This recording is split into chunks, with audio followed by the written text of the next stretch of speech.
அனைவருக்கும் வணக்கங்க. நம்ம இப்போ செய்ய போகிற ரெசிபி என்னன்னா இட்டாலியன் ஸ்டைலில் காலிஃப்ளவர் டிஷ்ஷுங்க.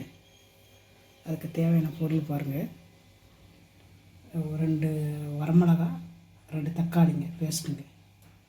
அடுத்து வரமிளகா எடுத்து வச்சுருக்குங்க. சில்லி ஃப்ளேக்ஸுங்க. அடுத்து கொஞ்சம் குருமிளகு, அடுத்து கொஞ்சம் கருவேப்பிலை பொடி. இது வந்து நான் மஞ்சள் போட்டு அரை வேக்காடில் மஞ்சள் போட்டு லைட்டாக உப்பு போட்டு காலிஃப்ளவர் வேக வச்சு எடுத்துருக்குறேன். இது வந்து லைட்டாக அரை தான் வேக வைக்கணுங்க.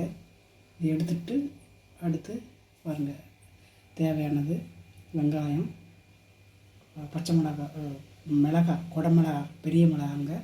அடுத்து அங்கே பேஸ்ட் வேறு இருக்குது, ஒரு 2 தக்காளி. அடுத்து கொத்தமல்லி தழைங்க.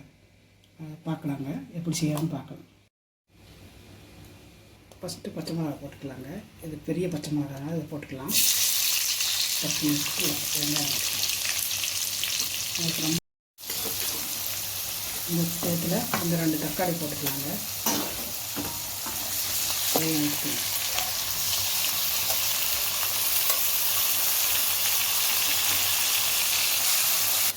இந்த டயத்தில் கொஞ்சம் சில்லி ஃப்ளேக்ஸுங்க, பெப்பர் பொடிங்க, கொஞ்சம் கருவேப்பிலை போட்டுக்கலாம். உங்களுக்கு எவ்வளோ பூ கிடச்சிருக்கு, எவ்வளோ ஆள் இருக்குங்களோ அதுக்கு தகுந்தபடி போட்டுக்கோங்க. நான் ஒரு பூ எடுத்துருக்காங்க, நிறைய போடுங்க பட்டில்.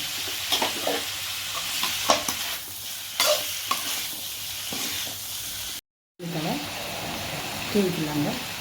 இறக்குற டயத்தில் மட்டும் தூவி சரிங்களா போதும். இறக்கிக்கலாங்க, ஆஃப் பண்ணிக்கலாங்க.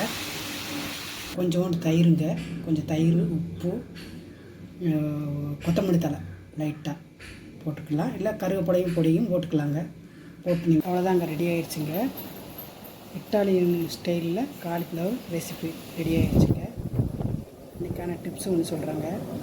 குறுக்கு வலிக்குதுன்னு சொல்கிறாங்க இல்லைங்களா, முடக்கத்தான் கீரைன்னு சொல்லி கேள்விப்பட்டிருப்பீங்க. இல்லை அனைவரும் கேள்விப்பட்டிருப்பீங்க. அந்த கீரையை கொஞ்சம் ஒரு கைப்பிடி அளவு எடுத்து நல்ல எண்ணெயில் நல்லா பச்சையாக சாப்பிட மாட்டாங்க சிலவங்க.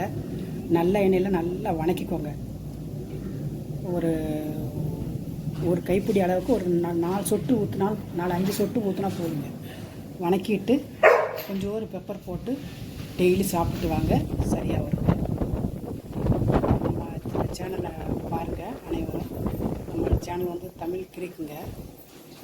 அனைவரும் பார்த்து பயனடைங்க. இன்றைக்கி வந்து நம்ம வீடியோவை வந்து சப்ஸ்கிரைப் பண்ணுங்கள், லைக் பண்ணுங்கள், ஷேர் பண்ணுங்கள். நன்றி, வணக்கங்க.